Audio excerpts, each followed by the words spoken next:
I, 32 female, married Paul, 39, 14 months ago. I have 2 stepsons that I adore so much. They're still young.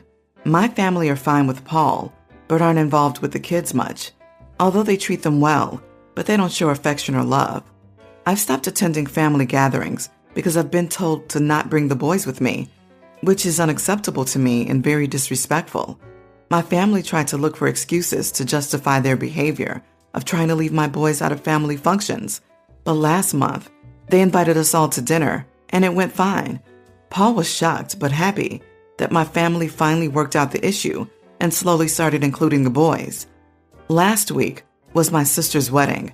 She sent me an invitation before, then told me they're having a small celebration with no kids, a child-free type of celebration.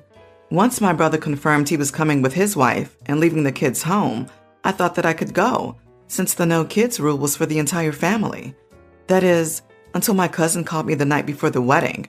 She's a relative. She doesn't know exactly what's going on with my family, and she's been good to Paul and the boys. She started talking about the wedding and said that she'd be bringing her kids. I was confused. I asked about the no kids rule, and she said that everyone was allowed to bring kids.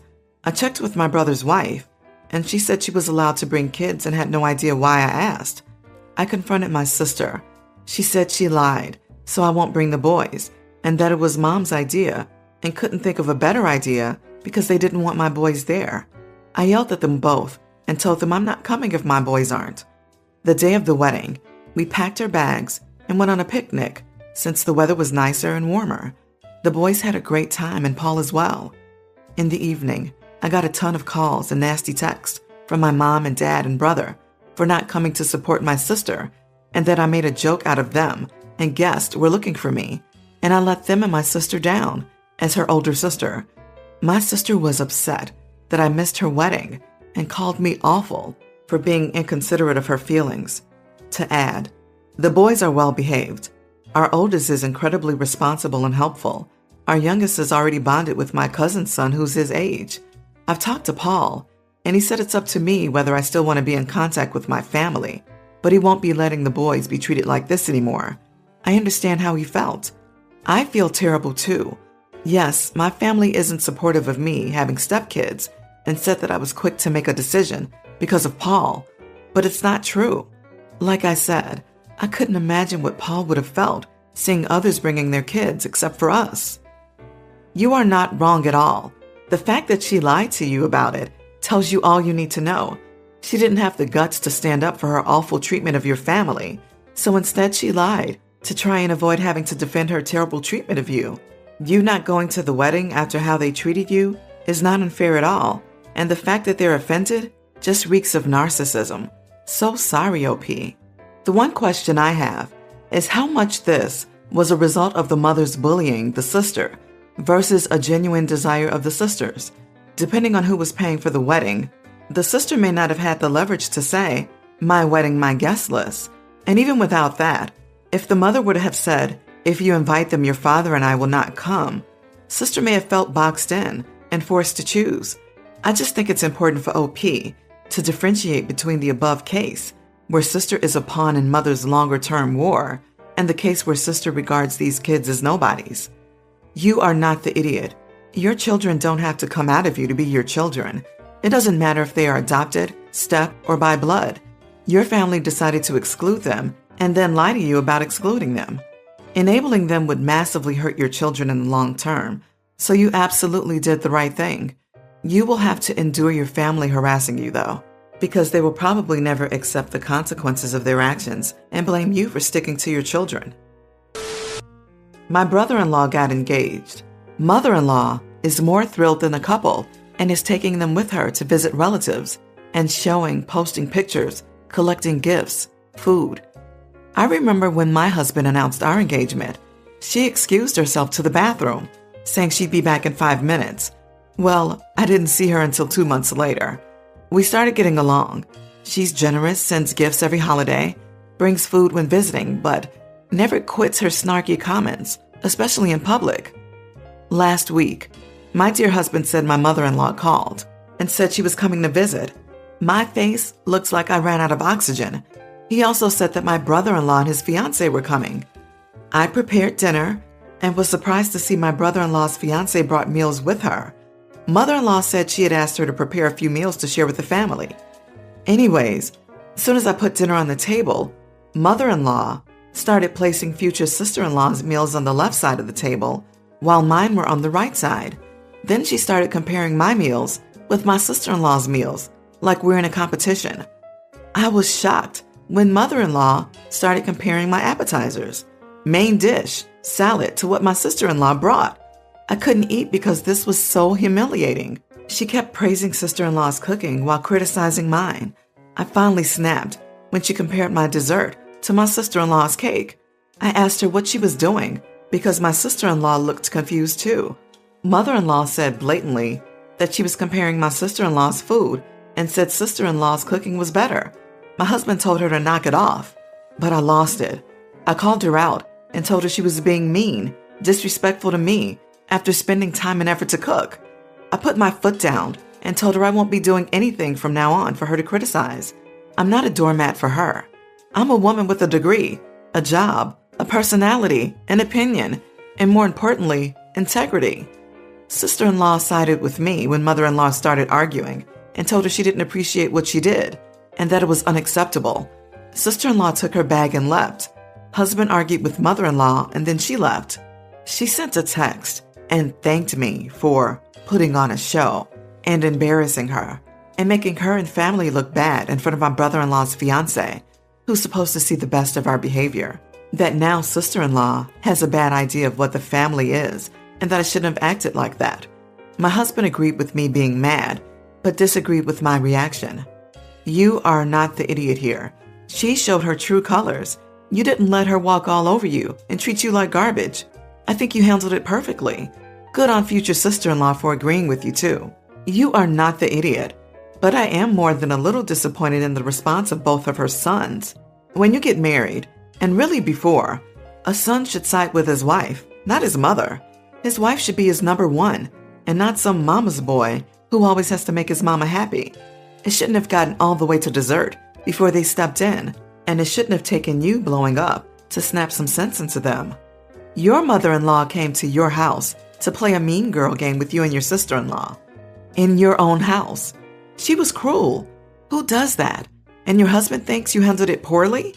Girl, I don't know you, but I know that you deserve better. Block her number. Go to a lawyer. Get legal separation papers drafted. Your husband has to know that you're serious. You never have to be in the same room as that woman again. She never gets to be in your home again. She doesn't like you. She cannot like you from many miles away. Her behavior is literally psychotic. If your guy does not get his stuff together and make it clear to his mother that psychologically tormenting his wife is no longer part of her entertainment menu, leave him. You are not the idiot. My 41 female son, 22, left for basic training last Friday. I cried for days and I miss him very much. He called once to let me know that he was safe, but I most likely will not get to talk to him for the next 12 weeks. I went to the grocery store on Sunday, and when I came home, I heard my daughter, nearly adult, screaming at my middle son, 20. When I went to see what was going on, I saw my middle son carrying a laundry basket full of my oldest son's clothes and his PlayStation 4. I also saw my husband, 42, all of my kids' bio father, putting the rest of his things in garbage bags. My daughter was screaming at both of them to put everything back, that it was Trev's things and not garbage. I asked both my husband and middle son what was going on.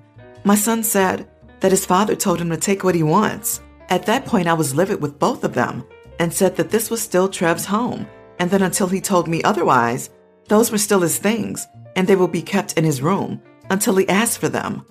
My husband said that it didn't matter. Trev was a man now, and his home would be wherever the military sent him.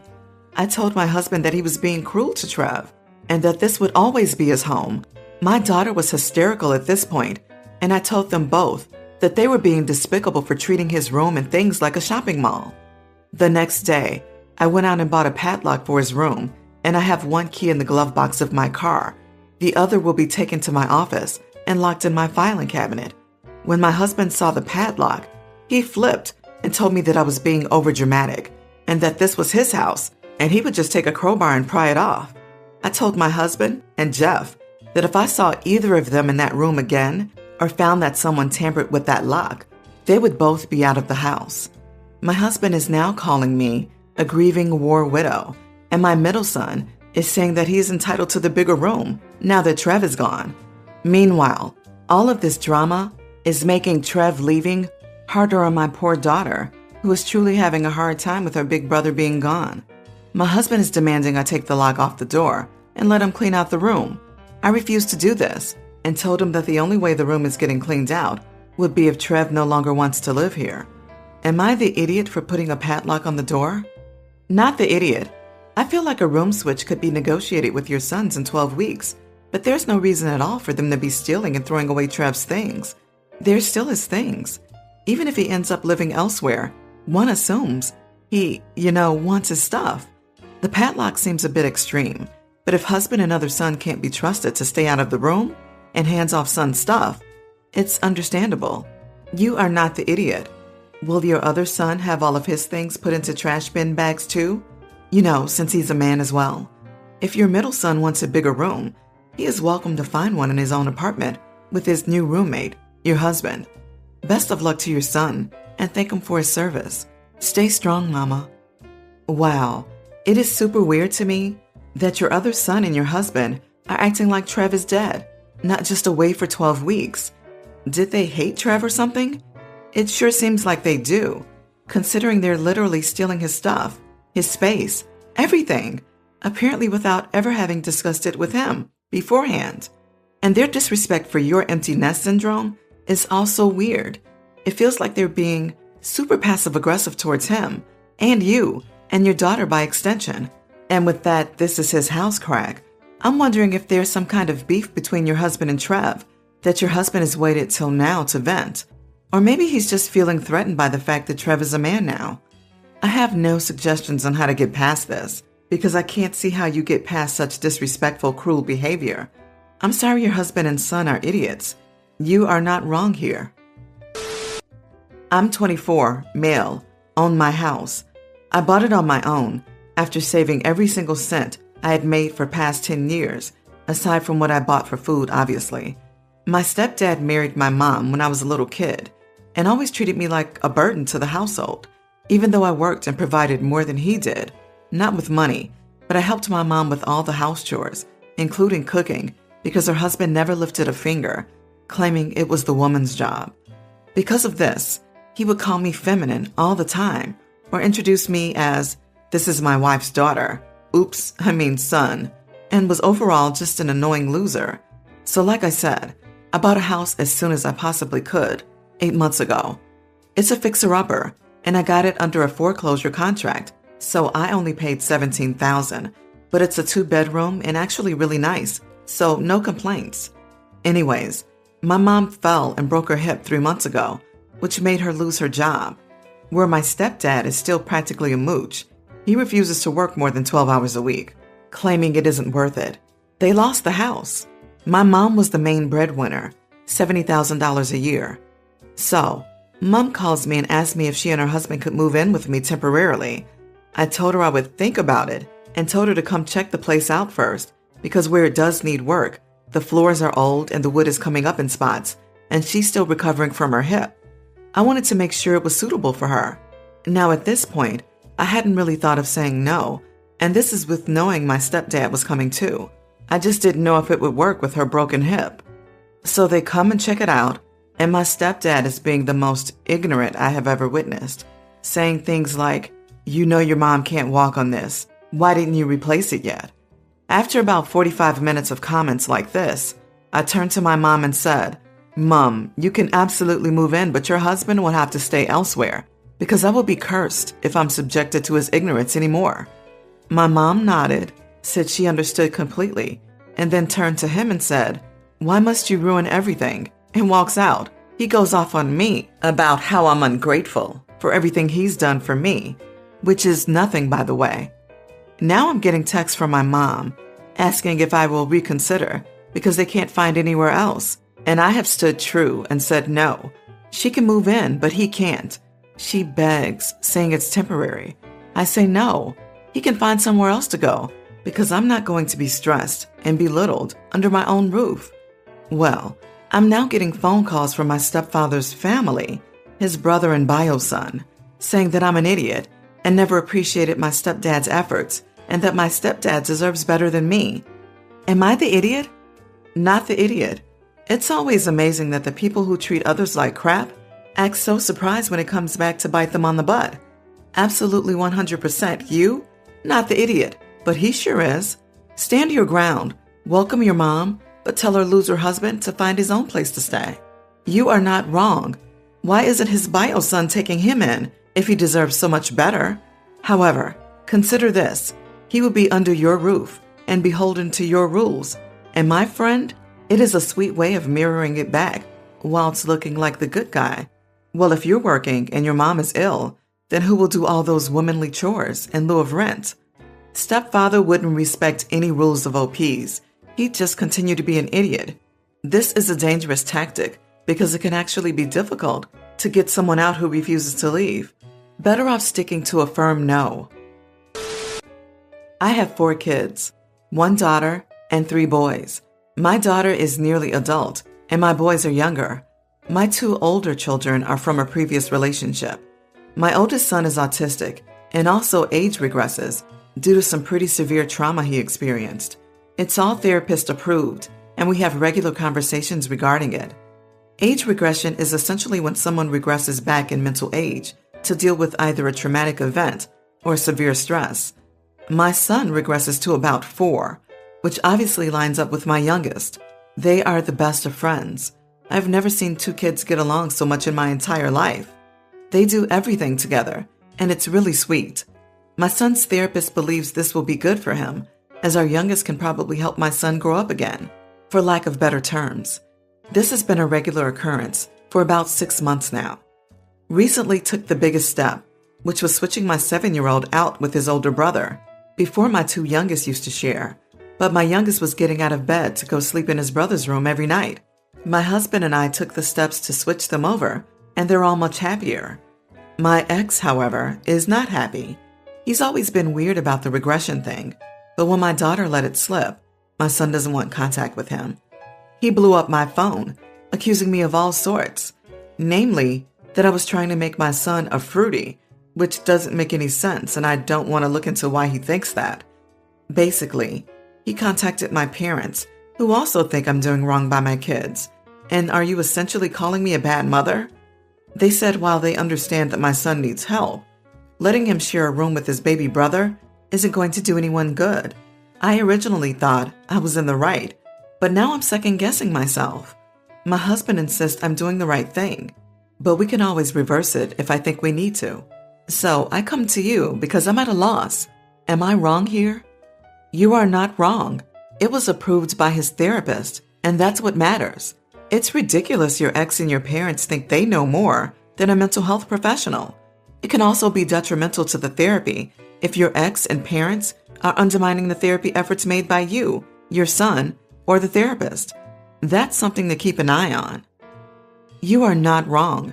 If your son didn't have the age regression, it would definitely be a different story, as that would be a little weird. But considering they seem to enjoy it, and it makes them overall happy, why not?